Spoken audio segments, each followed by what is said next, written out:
Avatar Frontiers of Pandora. I actually liked the original movie. I think it was overhyped, but I think most people do. This is off to a good start, though. The graphics are quite amazing for this game, and it does have a bit of a story. I think it happens I'm not sure. It happens sometimes around the first movie, or maybe just a bit after. I can't remember when it happened, but you start off as a small group of people that the humans take and capture, and this is their intro story, as you've got to have with most games, a pretty interesting one. I definitely won't be having to share all of it, but I will let you know that it's an open world concept. There'll be 3 distinct regions with different, pretty much everything, wildlife, fauna, scenarios, all that kind of stuff. It does support 2-player co-op, which is pretty cool, and it's an RPG style game.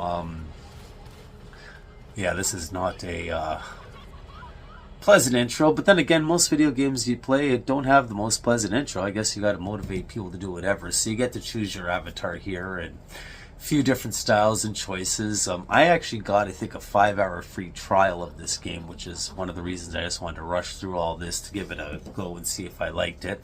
So you escape the ship and make your way into Pandora. So yeah, the game is set there, and you do start off as one of, I forget what the creatures are called, but I know Raj from the Big Bang Theory made a good point that they control those things with the ponytails, and they also have sex with the ponytails. So what are those riders really doing? Anyways, I digress. It's an RPG style with upgradables to items and combat skills. The planet itself is just, this is my favorite part, is looking at the frickin' planet and the great job they did at making this whole thing look awesome. You start off with the bow right away, which is actually a decent weapon, not a great weapon. As far as I can tell, guns will become available after.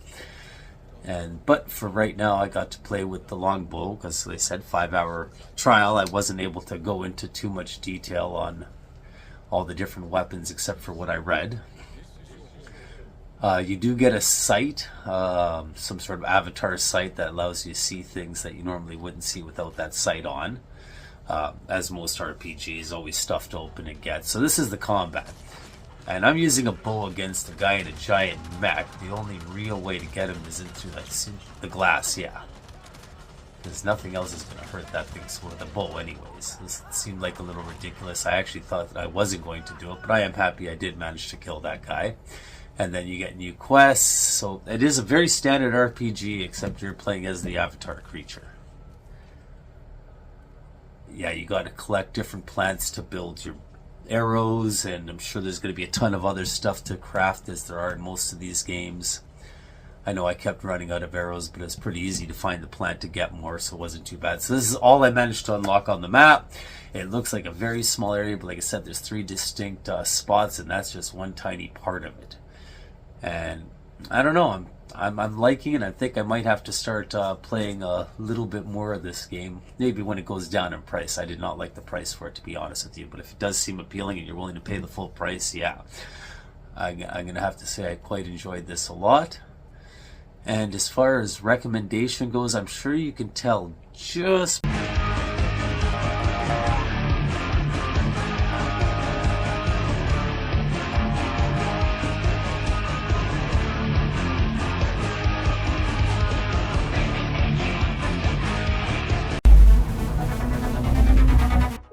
Dungeons of Hinterberg.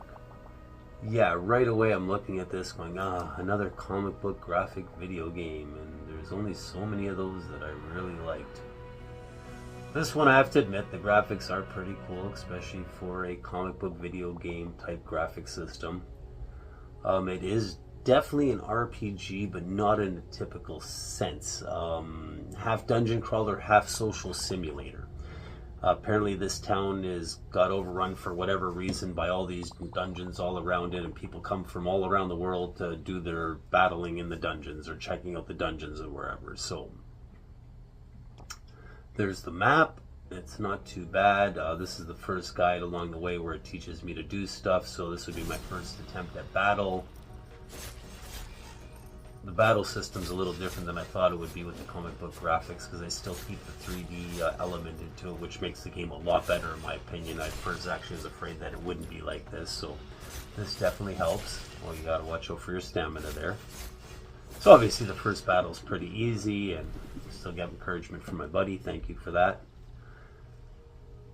And it's set in Australian Alps. Dungeons appear and now attract tourists and thrill seekers. I've already said that, so there's not much more to say about this game that I actually looked up. It's more about just trying it and stuff. Because of the RPG, you got to have your chests or crates or whatever to open and to find stuff to upgrade everything. Let's see what's in my first chest of the game. 500 Hinterbucks, not bad. You don't use euros here. No, probably not. But that's okay, so there is definitely going to be stuff obviously to buy, or this would be the greatest tease in video games. And here we go. This is basically, no, this is the actual first dungeon, because it's the play area that you try with the dude. Now, I'll admit I skipped part of the first part of the dungeon, which was all outdoors. It wasn't actually an indoor dungeon. It was like this, and I went around, fought little things like that first battle. And so here's my first boss fight. And as I'm trying to figure out what to do, killing those things actually do nothing. It turns out the things in the two, holding that big block above that guy's head is the ones I got to get to. It took me a few minutes to realize that, so I uselessly battled these trees for no reason before going, this is not what I'm supposed to do. So I did figure it out, and here we go. So that's, yeah, that was what I had to do. I did that the same thing on the other side as that, and it took down the big boss enemy. Oh, and I do get to smash him.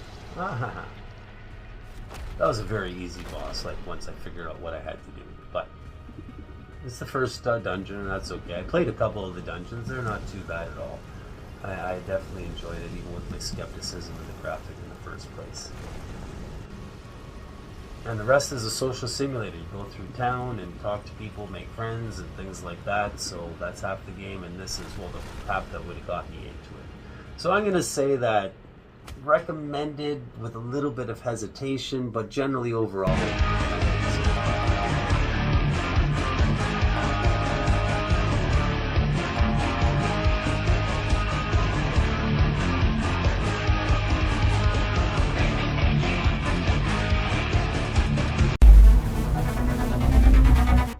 Texas Chainsaw Massacre. I remember seeing the movie a very, very, very, very long time ago, at least the original, and it did freak me out, but I was a kid, and graphics and movies in general back then weren't that great. So yeah, you start off as one of 8 survivors, you're handcuffed, and you got to get yourself down. And this is versus the family of psycho cannibals. So right away, you got to be quiet. That's one of the big things to this game, is if you make noise, you're going to awaken Grandpa or alert the psychos to your thing. And there's going to give you all these different things to do, like picking locks and finding this. You can carry 2 items at once, so there's a lot of strategy involved. And see, you make the noise, and your world goes to hell really quickly. Oh, someone did escape from the family. Okay, so yeah, I guess you play with the other teammates, but you don't really play with them. I guess you're just trying to get out on your own. I played a few rounds of both the family and the psycho. I didn't really interact with the other people that were in the group much, except for the people trying to kill me or the people I'm trying to kill. So she's injured and just barely making her escape, and yeah, it's pretty much overtime for you at that point. But you can sprint. I guess that's a good thing, but it's not going to be enough. Yeah, you make more noise, and she is pretty much going to end your game. Oh no, it's like, how the heck did you escape from that?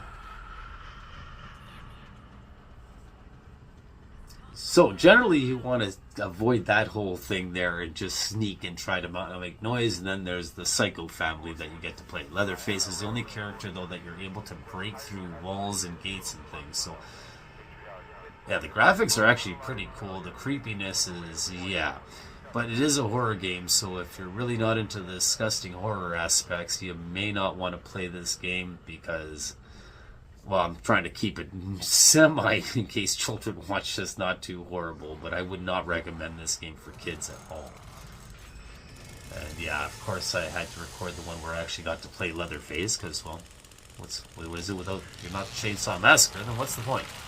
Although they each have their own skills and blah blah blah, so who cares about that, but I definitely had to show the ones of her.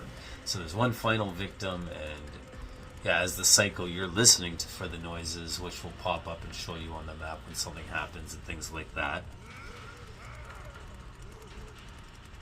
But there we go. So say you are going to notice when someone goes by, and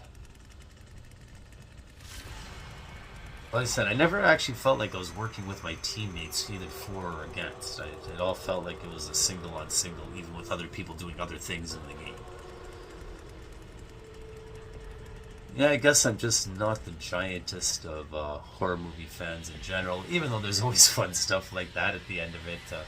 Do it, but you only have to play the game so much to get that out of it. So if you're into the horror genre and like the sneaking or like the destroying and destruction, I guess this game's for you. Otherwise, I'm going to have to go with not really the game.